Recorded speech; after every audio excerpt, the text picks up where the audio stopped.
Welcome back to another video. If you guys already know, my name is Souad and I teach you guys how to wholesale real estate. Now today we're going to be talking about how some states have started cracking down with new laws and regulations that could seriously impact the way you wholesale. Now you can technically wholesale real estate in all 50 states, but today we're going to talk about the ones you might want to avoid or at least be a little cautious in if you don't want to end up in any hot water. Let's dive into the states you want to think twice about when it comes to wholesaling, starting with number 1, the good state of Illinois.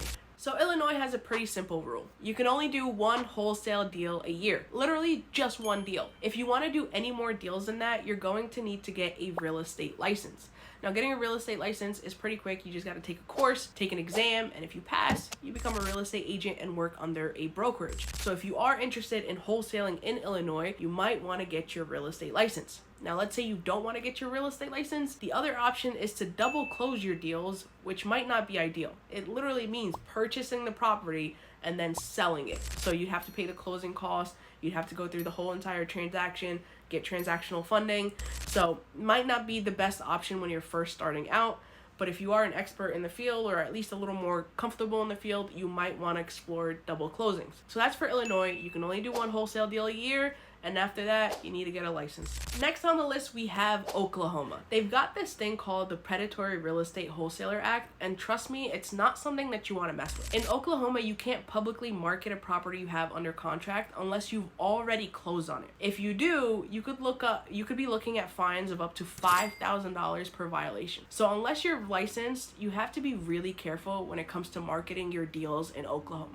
Next on the list we have is Ohio. Now it is legal to wholesale real estate in Ohio, but keep in mind they have some serious consumer protection laws that make sure that everyone is playing by the rules. If you're wholesaling real estate in Ohio, you have to be as transparent as possible. You cannot mislead any buyers, you cannot mislead any sellers, and if you do, you're in big trouble. So that's really the only constraint you have when it comes to wholesaling in Ohio. It's just being as transparent as possible and disclosing everything to both the seller and the buyer. At number 4, we have Pennsylvania. Now, Pennsylvania has been cracking down when it comes to wholesaling real estate.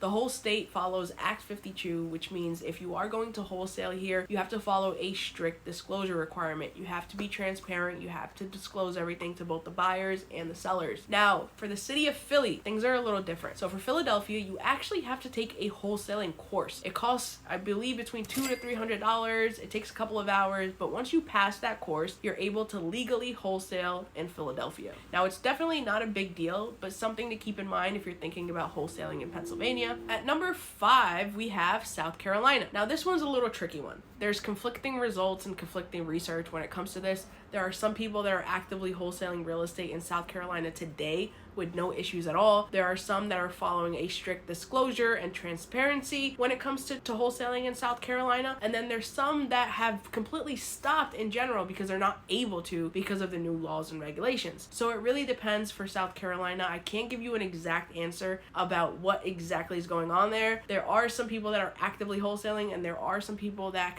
are not able to anymore. So this is going to be up to you. Now keep in mind, I'm a big believer in better safe than sorry. If you are in South Carolina or you want to wholesale virtually in South Carolina, might not be the best choice, especially when you're first starting out. I'd recommend to choose a different market. At number 6, we have Texas. Now, it is 100% legal to wholesale real estate in Texas, but as of January 2024, they passed the bill SB 1577, and that is all about transparency. So if you're wholesaling in Texas, you've got to disclose your interest in the property to both the buyers and the sellers. So no more flying under the radar. Everything's got to be out in the open, or you could face some serious penalties. Now, that's really about it for Texas. You really just got to be transparent, disclose everything. You can kind of see what's going on with most states. They really want you to be transparent and disclose what's going on.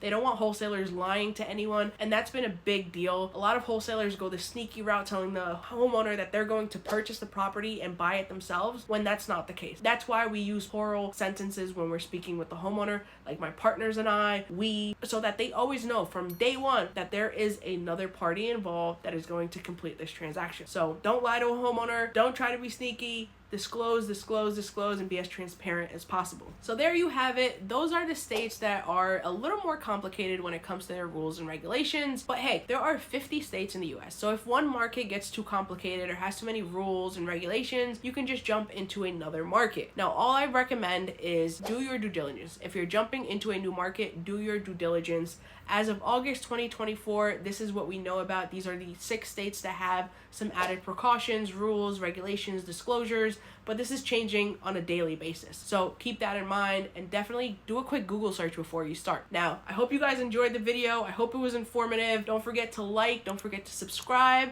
and I'll see you in the next video.